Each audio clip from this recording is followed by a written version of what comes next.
Ha?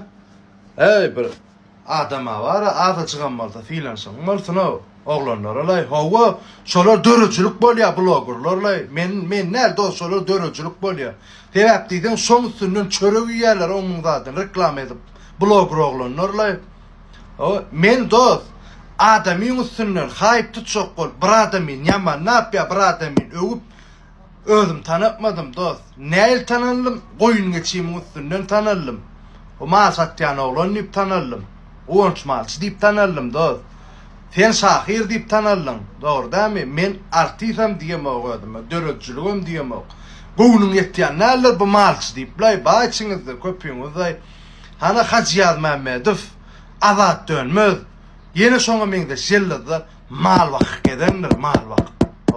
Sığır çopandır solarım. Oryan değil mi?